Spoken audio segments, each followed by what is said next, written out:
Sue menentang keberatan orang tuanya untuk menikah dengan Daisaki. Melihat bahwa dia tidak dapat menghentikan putrinya, sang ayah membuatnya menjadi kunci yang detail. Setiap kali dia ingin berhubungan intim dengan Daisaki, akan diblokir oleh kunci kesucian. Siapa yang menaruh ini padamu? Ayahku. Sue kesal dengan kunci ini. Ha bertekad untuk membukanya. Keesokan harinya dia menggunakan semangka sebagai hadiah. Semoga pandai besi membantu dia membukanya. Tapi kedua pandai besi itu bekerja sama dan melihat setengah hari tanpa membuat kemajuan apapun. Untuk waktu yang lama tanpa anak. Sehingga sang suami sering dibicarakan oleh penduduk desa. Mereka semua mengatakan dia sakit jiwa. Dia mencari potret almarhum ayahnya dan berkata, "Ayah, aku membencimu." Sue tidak mau menyerah.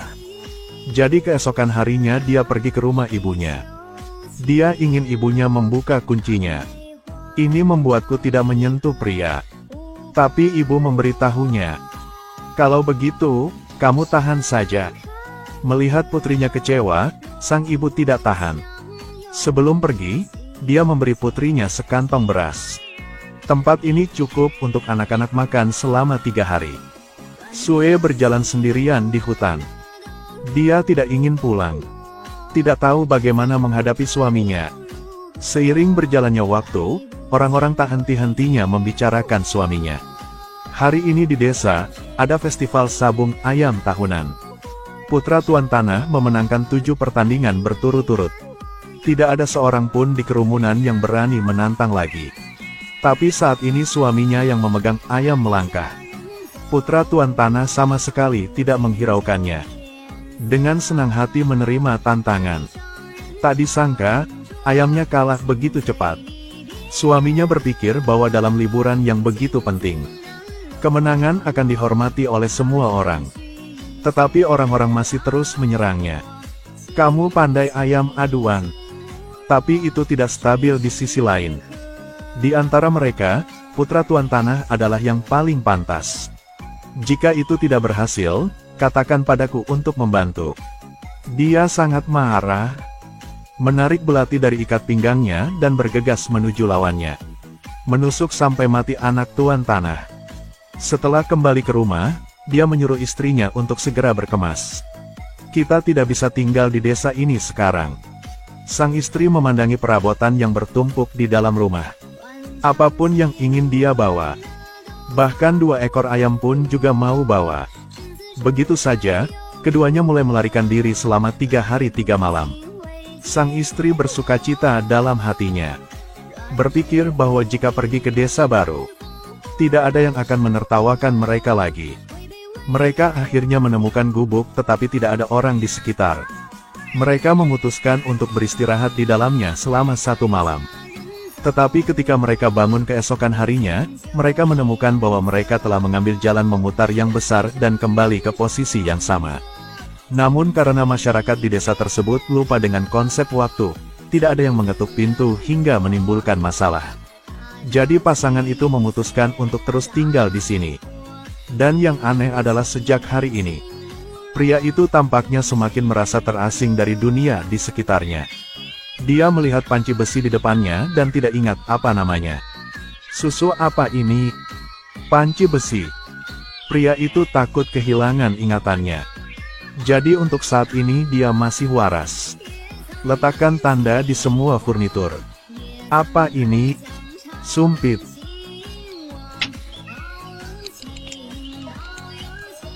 Meskipun upaya terbaiknya, namun pada akhirnya, dia tetap tidak kebal dari serbuan demensia. Hari ini, dia menuangkan air ke sepatu. Untuk naik ke rak untuk menyiapkan nasi. Dibawa pergi oleh anak Tuan Tanah. Sejak kembali, lelaki itu selalu bisa melihat hantu Putra Tuan Tanah. Tapi dia lupa bahwa dia sudah dibunuh olehnya. "Apakah kamu tahu apa ini?" "Sepatu bukan apa-apa." Dia juga melihat secara khusus catatan tempel di atas. Setelah menentukan itu persis sepatunya, Putra Tuan Tanah memberitahunya. Padahal dia mengenalinya sebagai sepatu. Tapi dia lupa kegunaannya. Sepatu untuk berjalan, bukan untuk memasak. Dia sendiri menemukan bahwa ingatannya tidak cukup detail, jadi dia menuliskan penggunaan setiap item secara detail. Tidak lama kemudian istrinya juga kembali. Dia segera menulis sebuah tanda dan menaruhnya pada istrinya. Apakah begitu? Pria itu berpikir sejenak dan kemudian menulis beberapa kata lagi di atas meja. Waktu perlahan berlalu. Memo yang ditulisnya juga semakin banyak. Itu hampir akan menelan seluruh rumah. Menemukan sesuatu yang tidak berlabel hari ini. Itu ayam di kandang. Tapi sekarang dia tidak bisa membedakannya lagi. Tidak mungkin membedakan antara ayam mentah dan ayam. Dia tidak mengerti mengapa ayam bisa berlarian. Meski sang pria telah melupakan banyak hal, ia tetap merindukan istrinya. Mereka memutuskan untuk membangun rumah kayu. Dia minta istrinya yang membawa barang-barang untuknya. Hal-hal yang aku lupakan. Kamu cepat ambil untukku. Ya. Ayo cepat. Cepat, dibawa tikar. Sepatuku. Ayo cepat. Yang sering aku pakai. Sandal rumput. Sang istri hampir menangis.